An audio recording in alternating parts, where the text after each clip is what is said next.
అంతుబట్టని కథలాగా. Sir తారల వేడతారా లేదా? Sir తారల అసభ్య చిత్రాల దందా, చిరంజీవి ఫిర్యాదు, డీప్ ఫేక్ ట్రిక్స్. చిరంజీవి గారు తాజా స్థానిక కోర్టుకు వెళ్ళడం, మన మా మధ్యంతర ఉత్తర్వులు ఇవ్వడం, వాటిని వాడకూడదు, పర్సనల్ ప్రాపర్టీ దానికి. కానీ ఆ తర్వాత ఆయన సైబర్ క్రైమ్కు ఫిర్యాదు చేశారు. ఏఐ ఇమేజెస్తో ఫేక్ ఇమేజెస్ సృష్టించి కొంత అసభ్యమైన కంటెంట్ పెట్టారు అని వాటి తాలూకు ఐడీలు, యూఆర్ఎల్లు కూడా ఆయన లింకులు కూడా సైబర్ పోలీసులకు సమర్పించారని దాంట్లో ఇచ్చి ఇది ఒక పెద్ద ఇదిగా మారిపోయింది. అన్కంట్రోలబుల్ మెనేస్ లాగా తయారైంది.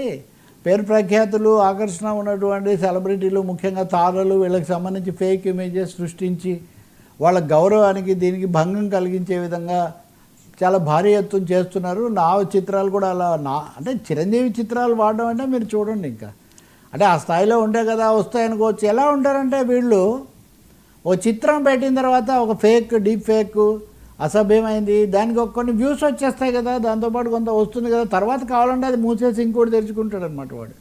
కాబట్టి దీని మీద తీవ్రంగా చేయాలి. ఈ సమయంలోనే వాస్తవానికి బాగా పాపులర్ వెబ్ పేజీలో చూస్తున్నాను నేను ఒకటి, మహేష్ బాబు బొమ్మలు కూడా నడుస్తున్నాయి.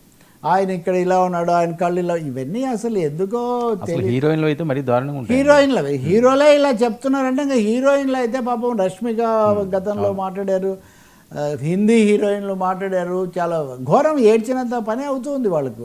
అంటే అసలు టేకన్ ఫర్ గ్రాంటెడ్ అనమాట. ఏదైనా సమంత కూడా మాట్లాడారు, సమంత కూడా ఈరోజు కూడా మాట్లాడారు. నా వ్యక్తిగత జీవితం వీటన్నిటిలో ఇష్టానుసారం చేశారు, వీటి వల్ల వాళ్ళు పండుగ చేసుకున్నారు అనే పద్ధతిలో వాళ్ళందరూ ఒకటిన్నా. ఇప్పుడు చిరంజీవి లాంటి వ్యక్తి, ఆయన కొద్ది రోజుల కిందట వాస్తవానికి సజ్జనార్ కమిషనర్ ఎక్కడో కలుసుకున్నాడని నేను ఎక్కడో చూసా.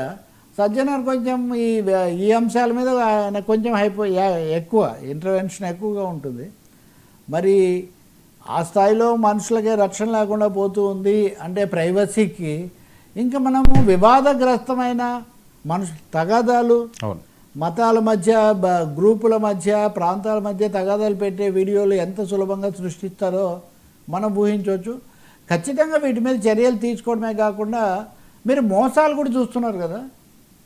కోర్టులండి శాసనసభ్యుడిని డూప్ చేశారు, లేకపోతే మాజీ ఎంపీనంటే ఎంపీలు, ఎమ్మెల్యేలు ఇంత పాపులర్. చంద్రబాబు నాయుడు గారిని మొన్న వీడియో ఒకటి వచ్చింది కదా, డబ్బులు అడుగుతాను, చంద్రబాబు సీఎం స్థాయి వ్యక్తి. కాబట్టి మరి ఇప్పుడు అదే ఈరోజు ఒక పత్రికలో చాలా భారీగా రాశారు కూడా, ఏఐ అనేది ఆహ్వానించడం ఎంత అవసరమో దానికి కావాల్సిన బ్రేక్స్, చెక్స్ లేకపోవడం అంత చాలా ముఖ్యమైనది. సైబర్ సెక్యూరిటీ అన్న దాని అర్థం మారిపోయింది ఇప్పుడు. అవును, సైబర్ సెక్యూరిటీలో డీప్ డీప్ ఫేక్, ఇంకా అంటే మోసంలో డీప్ మోసం ఇంకా తీవ్రమైంది.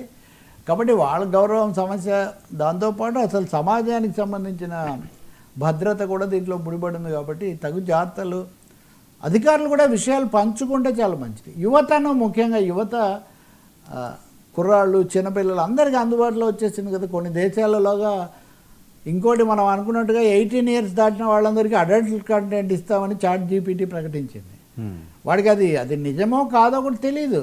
కాబట్టి చాలా ఆందోళనకరమైన పరిస్థితి ఇది. చాలా తక్షణ చర్యలు కూడా అవసరం. థ్యాంక్ యూ సో మచ్ రావు గారు. ఇది ఈనాటి frankly with Telakapalli. Stay tuned.